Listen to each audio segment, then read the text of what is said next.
আচ্ছা দেখো, আমরা তাহলে আজকে উদাহরণ 26 নম্বর যে ম্যাথটা আছে সেই ম্যাথটা করব। তো দেখো, এই ম্যাথটা করার জন্য আমরা আগের দিন একটা সূত্র শিখছিলাম। যে মনে করো আমাদের লগ এ বেস, এখানে মনে করো এক্স আছে। এটাকে আমরা ওই ভিত্তি পরিবর্তন যে সূত্র ছিল না, সেই সূত্রটা বলছিলাম। তাহলে আমরা কি করবো এখানে, আমরা লগ এখানে যে ভিত্তিটা আছে আমরা ভিত্তিটা চেঞ্জ করে এখানে কি বি ভিত্তি নিব, নিয়ে তাহলে এখানে আমাদের এক্সটা হবে। তারপরে কি হবে আমাদের, গুণন লগ, এই ভিত্তিটা চেঞ্জ করছে, আগের ভিত্তি যেটা ছিল সেটা লিখতে হবে। তাহলে আর এই যে ভিত্তি যেটা চেঞ্জ করে সেটা আমাদের কি এখানে লিখতে হবে। তাহলে এটা হচ্ছে আমাদের ভিত্তি পরিবর্তনের সূত্র। তাহলে কি হবে আসলে জিনিসটা, এখানে এই এ বেজ এর জায়গায় আমাদের অন্য কোনো একটা বেস নিব, তাহলে বেস টি নিলাম। আর লগ এক্স এর জায়গায় যা আছে লগ এক্স আমরা তাই রাখলাম। আর এখানে যে বিটা নিলাম, পরে আমরা আরেকটা লগ নিব, এই বিটা এখানে লিখবো, লিখে আগের যে বেসটা এ ছিল সেটা লিখবো। তাহলে এখান থেকে আমরা মনে রাখার উপায় যে এই বি কেটে দিলে দেখো এখানে লগ এ বেস এক্স আগের যে জিনিসটা সেটাই থাকতেছে। বুঝছো? তাহলে এটা হচ্ছে আমাদের আগের দিনের যে সূত্র ছিল, যে ভিত্তি পরিবর্তনের সেই সূত্রটা। তো সেই সূত্রটা আজকে কেন লাগতেছে, কারণ হলো এই ম্যাথটা আমাদের ওই সূত্র জানলে খুব ইজিলি মনে করো যে দুই এক লাইনে ম্যাথটা সলভ করে দেবো। তো দেখো আমি এই লাইন থেকে একবারে যদি লিখি, তাহলে এখানে কি দেওয়া আছে, লগ এ আর পি দেওয়া আছে, গুণন এখানে দেওয়া আছে লগ পি, এখানে দেওয়া আছে কিউ। তারপর গুণন দেওয়া আছে লগ কিউ বেস আর, গুণন লগ আর বেস বি। এখান থেকে আমাদের প্রমাণ করতে হবে লগ এ বেস বি। তাহলে দেখো এখন যদি আমরা এই দুইটা জিনিস একটু কল্পনা করি, তাহলে এখান থেকে দেখো এই যে একে পি আছে আর এই পি আছে, এই পি মনে করে আমরা কেটে দিতে পারি। এই জিনিসটা যদি আমি সামনে নিয়ে এসে এই লাইনটা যদি পরে লিখি, তাহলে কিন্তু ওই আগের যে সূত্রটা একই আসতেছে। মানে এটা সামনে লেখা আর পরে লেখা তো কোনো অসুবিধা নেই, যেহেতু মাঝখানে গুণ চিহ্ন আছে। ঠিক আছে, তাহলে আমরা ধরে নিতে পারি এখানকার এই পি আর এই পি যদি কেটে দেয়, তাহলে আমাদের যে জিনিসটা থাকতেছে সেটা হচ্ছে আমাদের log A base log ten. এটা এ কিন্তু কাটবা না, এটা কিন্তু কাটবা না, বুঝছো? মানে এমনিতে জাস্ট আর কি তোমার বোঝানোর জন্য আমি কাটলাম, বুঝছো তো নাকি জিনিসটা? হ্যাঁ। হ্যাঁ। তাহলে এই পরেরটা বলো দেখি, পরেরটা কি হবে। তাহলে আমাদের পরেরটা এখানে আহ log Q base B. Log Q base B. ঠিক আছে, তাহলে এখান থেকে আর আর মনে করো এই দুটা কেটে গেল। এখন দেখো আবার এই যে আগের যে সূত্রটা যে জিনিসটা করলাম, এখন আবার একই সূত্র আবার পড়ছে।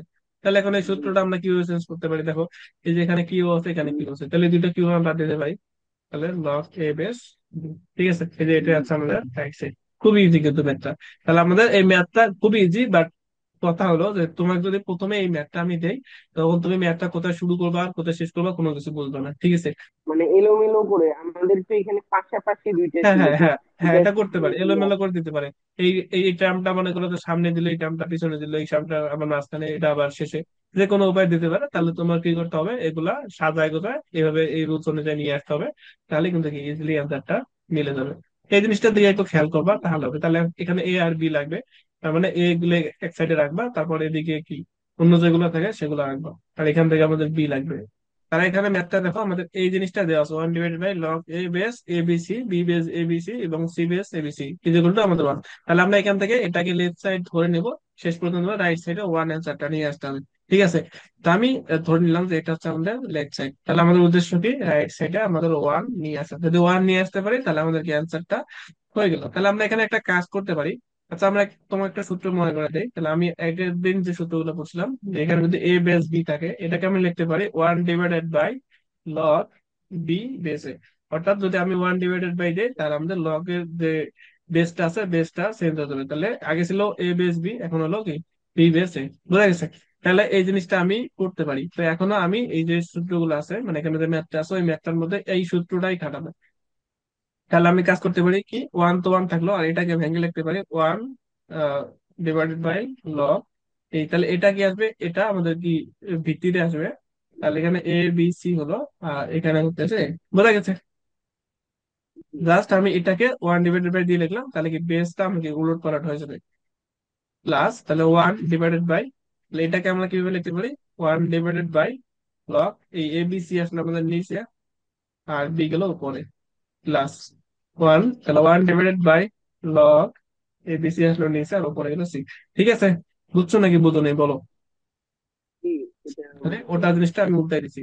তাহলে একটা কাজ করতে পারি, এখন এখন আমাদের এখানে কি ভাগ আকারে আছে, এটাকে যদি গুণ আকারে লিখতে চাই, তাহলে এটাকে যদি গুণ আকারে লিখতে চাই, তাহলে ওয়ান গুণন নিচেরটা উপরে যাবে, তাহলে হচ্ছে লগ এ বি সি আর এগুলো উপরে, আর নিচে কি থাকবে, ওয়ান থাকবে। তাহলে কি শুধুমাত্র কি থাকতেছে, লগ এ বি সি আর এ থাকতেছে। ঠিক আছে, তাহলে এরকম করে আমি এগুলা মিশাই দেই, একদম ভালো করে লিখি। তাহলে আমি কি করতে পারি, এটাকে সাজায় লিখতে পারি লগ, তাহলে উপরে এ থাকতেছে, আমি রাখতেছি এ বি সি প্লাস, তারপর এখান থেকে রাখবো কি লগ এ বি সি আর হচ্ছে বি। ঠিক আছে, লক এ বি সি সি। ঠিক আছে, এখানে কিন্তু কোনো কিছু চেঞ্জ করিনি আমি, জাস্ট এই যে এখানে ভাগাকার আছে এটা গুণাকারে হয়ে যাবে, তাহলে গুণাকারে যদি হয় তাহলে নিচের যে হরটা আছে এই হরটা কি উপরে যাবে, আর কোনো কিছু চেঞ্জ হবে না এখানে। মানে আমরা আগে পড়ছিলাম কি লগ এখানে যে টু বেস যদি এ থাকে, প্লাস যদি লগ বেস টু বেস এখানে বি থাকে, প্লাস লগ টু বেস এখানে সি থাকে, এখান থেকে আমরা লিখতে পারবো যে এই তিনটা লগ টু একটা লগ টু নেবো, আর এখানে যে জিনিসগুলো থাকবে সেগুলো আমাদের কি গুণ আকারে বলবে, তাহলে এখানে এ বি সি এগুলা কি গুণ আকারে বলবে। ঠিক আছে, তো এখানে আমাদের নিচের দিকে লগ এ বি সি সবগুলোর মধ্যে আছে, তাহলে আমরা এখান থেকে একটা লগ এ বি সি নিব। তাহলে এখান থেকে আমরা কি করবো, এখান থেকে আমরা লগ এ বি সি নিলাম। লগ এ বি সি নিলে এখানে কি এ বি আর এই যে সি এগুলো কি গুণ আকারে বলবে, এ তারপর বি এবং সি এগুলো কি গুণ আকারে বলবে। তো এখন বলো এটার মান কত, আমরা জানি যে লগ এ বেস এর মান কত, ওয়ান। হ্যাঁ, লগ এ বেস এর মান যেহেতু ওয়ান, তাহলে এখানে কি লগ এখানে নিচেও যা আছে উপরেও তা আছে, তার মানে এটার মান আমরা লিখতে পারি ওয়ান। তাহলে এটাই হচ্ছে আমাদের রাইট সাইড, এটা লেফট সাইড, এটা হচ্ছে রাইট সাইড, এটা হচ্ছে ট্রু। বুঝছো জিনিসটা? এখানে একদম সহজ যে বিষয়টা সেটা হলো প্রথমে এই জিনিসটা একটু উল্টায় নিতে হবে। এখানে বোঝা যাচ্ছে কি এরকম করে যে এখানে এবিসি উপরে সবগুলো একই একই আছে, আর এখানে নিচে এবিসি আছে। আমরা এই জিনিসটা যদি উল্টাই দেই, উল্টাই দেওয়ার পর দেখো আমাদের এখানে এখন আগে ছিল নিচে কি, আগে উপরে এবিসি ছিল, এখন নিচে সবগুলোর মধ্যে এবিসি চলে আসছে।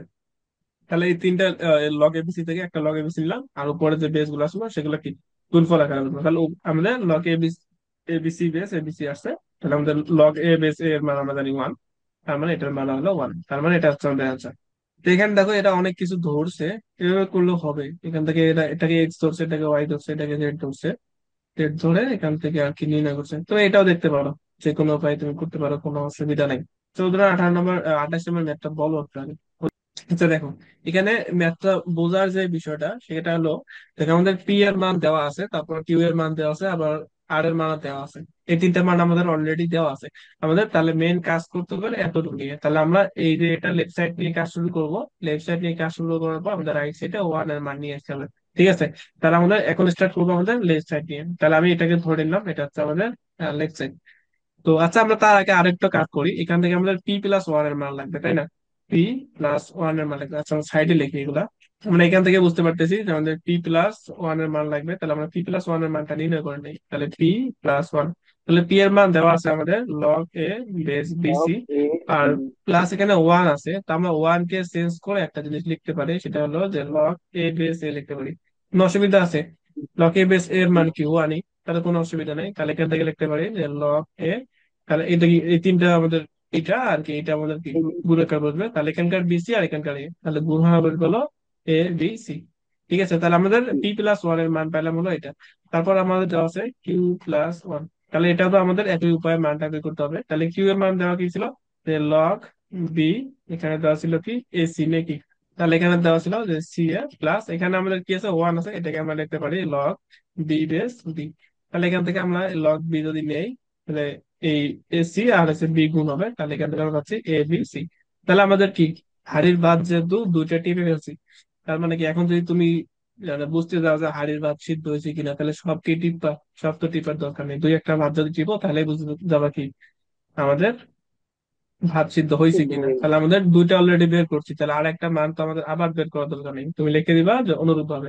তাহলে এটার মান কত হবে, লগ এখানে হবে কি লগ এ হবে, তাহলে এ বি সি। ঠিক আছে, তার মানে আমাদের উপর বি। এখান থেকে কিউ প্লাস ওয়ান, তারপর আর প্লাস ওয়ান, তারপর পি প্লাস ওয়ান, এই তিনটার মানে আমরা পেয়ে গেছি।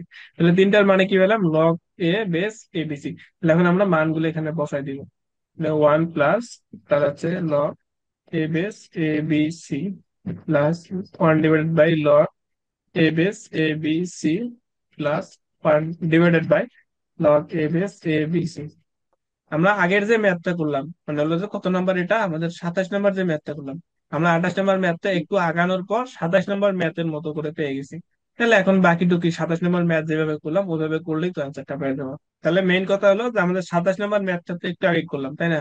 আমরা 28 নম্বর ম্যাথটা করলাম, কিছুক্ষণ করার পর দেখলাম যে এই টার্মটা চলে আসছে। তো এই জিনিসটা আমরা কি 27 নম্বর ম্যাথে করছি, এখন তুমি বাকিটাও কি ইজিলি করতে পারবা। কিভাবে করবা? তাহলে 1/, লগ, ওয়ান। আমাদের এ উপরে যাবে আর নিচে কি এ বি সি আসবে, তারপর plus one divided by log A B C নিচে, আর এখানে কি আমাদের বি আসবে। তারপর এরকম করে বাকিটুকু কি ইজিলি তুমি ওয়ান পেয়ে যাবা। আশা করি এতটুকু কাজ পারবা। তাহলে এতটুকু তোমার হোমওয়ার্ক থাকলো। ও, আমাদের উদাহরণের যে অ্যান্সার এইখানেও পূর্ববর্তীর কথা বলা, মানে তারাও করে নাই, একদম আগেরটা বলে দিচ্ছে। তাহলে দেখো, এখন আমরা উদাহরণ 29 নম্বর যে ম্যাথটা আছে সেই ম্যাথটা করতে যাচ্ছি। তাহলে দেখো এখানে দেওয়া আছে log A base divided by Y minus Z, আর log B divided by Z minus X, এই হলো log C divided by X minus Y. তো এখানে একটা জিনিস আমাদের খেয়াল রাখতে হবে, আমাদের আগে লগের মান কিন্তু মনে করি এখানে দুইটা জিনিস দেওয়া ছিল, এখানে মনে করি এ দেওয়া ছিল, এখানে বি দেওয়া ছিল। তারপর অন্যগুলো কি আগে গুলো এখানে এ দেওয়া ছিল, এখানে কি এ বি সি দেওয়া ছিল। ঠিক আছে, দুটা জিনিস দেওয়া ছিল, কিন্তু এখানে দেখো শুধুমাত্র একটা দেওয়া আছে। তো যদি একটা মান দেওয়া থাকে আমাদের এটা লগ এখানে 10 বেস ধরে নিতে হবে, যদি কোনো কিছু দেওয়া না থাকে, বুঝছো? যদি কোনো কিছু দেওয়া না থাকে এটাকে আমরা এখানে বেজের মান 10 ধরে নিতে হবে। আর যদি দেওয়া থাকে তাহলে তো কোনো কথাই নেই। আচ্ছা, 10 ধরলে আমাদের ম্যাথের তেমন কোনো সমস্যা হবে না, মানে ওটা খুব বেশি ইফেক্ট করবে না আর কি। তো যাই হোক, এই ম্যাথটা দেওয়া আছে, তাহলে আমাদের প্রমাণ করতে হবে X into B Y into C Z is equal to one, এটা আমাদের কি প্রমাণ করতে হবে। তাহলে আমাদের এই জিনিসটা নিয়ে শুরু করতে হবে, শেষ পর্যন্ত এই জিনিসটা আমাদের কি নিয়ে আসতে হবে। তো একটা কাজ করি, আমরা এটা ইজ ইকুয়াল টু কে ধরে নিই। এটা ম্যাথ অন্য রুলসে করা যায়, বাট একটু বেশি কঠিন হয়ে যায়। তো এখানে যেটা দেওয়া আছে সেই রুলস অনুযায়ী আমরা করি, আমরা তো সবসময় সহজটা চাই। ঠিক আছে, তাহলে এখান থেকে আমরা একটা করতে পারি যে লগ এ ইনটু কি হবে, তাহলে আমরা এই যদি এই রাশিটা আর এই কে রাশি নেই, তাহলে কি এটা ওদিকে গুণ হয়ে যাবে, কারণ কি আমাদের তিনটার মধ্যে সমান চিহ্ন দেওয়া আছে। তাহলে হবে K into Y minus Z. ঠিক আছে, কোনো অসুবিধা আছে? কিছু করি না, আমি না। শুধু এই রাশিটা আর এই রাশিটা নিচ্ছি, যেহেতু সমান আছে। তাহলে লগ এ ইকুয়াল টু হবে K into Y minus Z. আমরা একটা কাজ করি, এই রাশিটাকে আমি এক্স দ্বারা গুণ দিই। এক্স দ্বারা কেন গুণ দিলাম? দেখো এখানে এ টু দি পাওয়ার এক্স আছে, তাহলে আমি যদি এক্স দ্বারা গুণ দিই, অনেক সময় আমরা কি করি যে আমাদের লগ এ বেস যদি এক্স থাকে আমরা এক্সটাকে সামনে নিয়ে আসি না। তার মানে এক্স যদি এখানে মনে করো যে কোনো কিছু নাই, এখানে আমরা যদি একটা এক্স দিতে পারি, এই এক্সটা কি আমরা উপরে পাওয়ার হিসেবে দিতে পারবো। ঠিক আছে, এর জন্য আমি বুদ্ধি করে এখানে এক্স দ্বারা একটা গুণ দিয়ে নিলাম। তাহলে এক্স দ্বারা তো তুমি শুধুমাত্র একদিকে গুণ দিতে পারবে না, গুণ দিলে তোমার কি দুই দিকেই গুণ দিতে হবে, তাহলে এদিকে আমাদের এক্স দ্বারা গুণ দিতে হবে। তাহলে যদি গুণ দেই তাহলে কি আসবে আমাদের? তাহলে এক্স দ্বারা গুণ দিলে এখানে আসবে হলো এক্স ওয়াই মাইনাস হচ্ছে এক্স জেড বা জেড এক্স। ঠিক আছে, তাহলে এখান থেকে একটা জিনিস আমরা পেয়ে গেলাম। তারপর এখান থেকে যদি আমরা শুরু করি, তাহলে এই রাশিটা আর যদি এই রাশি নেই, তাহলে এখান থেকে লিখতে পারবো আমরা যে log B is equal to K into Z minus X. ঠিক আছে, তো এখানে বি আছে, বি এর সাথে দেখো ওয়াই পাওয়ার আছে, তাহলে আমরা ওয়াই দ্বারা গুণ করে দিই। তাহলে Y log B is equal to হবে কে ইন্টু বিজেড মাইনাস হচ্ছে বিজেড বলতে ঠিক আমি গুণ দিয়েছিল ওয়াই দিয়ে, তাই না? তার মানে এখানে সামনে একটা জি। ওয়াই বসবে, তাহলে ওয়াই জেড ওয়াই মাইনাস হচ্ছে মাইনাস এক্স ওয়াই। আচ্ছা দেখো, ইজেড। তাহলে আমাদের ওদিকে দেওয়া ছিল কি লগ সি ইকুয়াল টু দেওয়া ছিল আমাদের কে ইন্টু কি হবে এক্স মাইনাস ওয়াই। তাহলে সি এর পাওয়ার জেড আছে, তাহলে আমরা জেড দ্বারা রাশিটাকে গুণ করে দিই, করে হারাই গেল যে। তাহলে আমরা জেড দ্বারা জেড গুণ করে দিই, তাহলে আছে Z log C equal to log. হবে K into X Z minus হচ্ছে ওয়াই জেড। ঠিক আছে, তাহলে আমরা এই তিনটা রাশি অলরেডি পেয়ে গেলাম। তাহলে এখন যদি আমরা এই তিনটা রাশিকে যোগ করি তাহলে কি অসুবিধা আছে? এই তিনটা রাশিকে আমরা যোগ করে দিই। So, আমরা এগুলো নাম্বার দিতে পারি, এটা 1 নম্বর, বা এটা হচ্ছে 2 নম্বর, এটা হচ্ছে আমাদের 3 নম্বর। তাহলে আমরা এই 3 নম্বর, এই 1 2 3 আমরা যোগ করি। তাহলে হচ্ছে 1 যোগ 2 যোগ 3। তো যোগ যদি করি তাহলে এখানে কি আছে? X log A plus X log A plus এদিকে আছে Y log B, Y log B plus এখানে আছে Z log C, Z log C. তাহলে এখন এই যে আমাদের রাইট সাইডে যে জিনিসগুলো আছে সেগুলো আমাদের কি যোগ করতে হবে। তাহলে এখানে তিনটাতেই কে আছে, আমরা কে টাকে সামনে নিয়ে নেই। তুমি চাইলে গুণ করে দিতে পারো, বাট গুণ করে দিলে ভেজালা বেশি হবে, দরকার তো নেই। তাহলে এটা আমাদের কি হবে? এখান থেকে আসবে এক্স ওয়াই মাইনাস হচ্ছে এক্স জেড, আর এখান থেকে আসবে ওয়াই জেড মাইনাস কি এখানে ছিল দেখা যাচ্ছে না, তাহলে উপরে কি আছে যে ওয়াই জেড মাইনাস হচ্ছে এক্স ওয়াই, তাই তো? Y Z minus X Y, তাহলে আছে plus Y Z minus X Y. আর এখান থেকে আসতেছে আমাদের যে plus X Z minus Y Z. ঠিক আছে, তো এখন আমরা এখান থেকে যদি যোগ বিয়োগটা দেখি, দেখো আমাদের মনে হয় অনেক কিছু কেটে যাবে। তাহলে এখানে দেখো আমাদের plus X Y minus X Y কাটা, তারপরে এখানে এক্স জেড, এখানে জেড কাটা, ওয়াই জেড ঠিক কাটা। তাহলে এগুলো আমাদের কি অলরেডি কেটে গেল। তাহলে এখান থেকে আমরা একটা জিনিস করতে পারি, লগ এ, আর এই এক্স টাকে আমরা কি পাওয়ার হিসেবে লিখতে পারি, X A to X to the A to the power X, plus এখান থেকে লিখতে পারি যে log B to the power হচ্ছে Y, plus log C to the power হচ্ছে জেড। আর এদিক থেকে তাহলে আমাদের কে ইন্টু আমাদের থাকতেছে কত, জিরো। তাহলে কে ইন্টু যদি জিরো লিখি তাহলে আমাদের মান কত হবে, কে ইন্টু জিরো মান হচ্ছে ওয়ান। তাহলে এখান থেকে আমাদের কি তাহলে লগ আছে, তাহলে তিনটা লগ যোগ আকারে আছে, তাহলে আমাদের কি গুণ আকারে বসবে, তাহলে লগ, তাহলে এখানে এক্স ইন্টু হচ্ছে বি ওয়াই ইন্টু হচ্ছে C Z is equal to, এদিকে আমাদের কোনো কিছু নাই, তাহলে আমাদের এখানে লগ ওয়ান নিতে পারি। লগ ওয়ান এর মান হচ্ছে কত, জিরো। তাহলে এখান থেকে আমাদের উপপাদ্য থেকে যদি এখন আমরা লগ উঠাই যাই, তাহলে লিখতে পারি X B Y B Y into C Z is equal to হচ্ছে ওয়ান। আচ্ছা দেখো, তাহলে আমি আরেকবার বলে দিই যে ম্যাথটা আসলে কিভাবে করতে হবে। তাহলে প্রথমে কি করতে হবে, এই জিনিসটা তো দেওয়া আছে ঠিক আছে, এখান থেকে আমি জেড ধরে নেব। জেড ধরে নেওয়ার পর এখান থেকে লগ এর মান বের করবো, তাহলে কে টু ওয়াই মাইনাস জেড। আর এখান থেকে দেখো আমাদের লাগতেছে এ টু দি পাওয়ার এক্স, তাহলে আমরা যদি এক্স দ্বারা গুণ করে দিই তাহলে কিন্তু কি এই পাওয়ারটা পড়ে বসবে। এর জন্য আমি এক্স দ্বারা এটার সাথে গুণ করে দিলাম। তো একই উপায় আমাদের ওয়াই লগ বি, তারপর হচ্ছে কি জেড লগ, সেগুলো মান নির্ণয় করলাম। নির্ণয় করার পর এই রাশিটা থাকতেছে এখান থেকে আমাদের এই যে আগে যে লগের যে নিয়ম আছে, সেই লগের নিয়ম থেকে আমাদের লগ এ নেই আছে, মানে এখান থেকে এই এক্সটা আমাদেরকে পাওয়ার হিসেবে বসবে। তারপর এখানে কি ওয়াইটা বি এর পাওয়ার হিসেবে, জেডটা সি এর পাওয়ার হিসেবে। তাহলে এই তিনটা থেকে আমাদের একটা যদি লগ নেই তাহলে এখানে সলব গুলা কি গুণ আকারে বসবে। আর লগ ওয়ান এর মান জিরো, এটা ক্যালকুলেটর দিয়ে তুমি করে দেখতে পারো। এখান থেকে X into B Y into C Z is equal to one, এটা আমাদের কি প্রমাণ হয়ে গেল।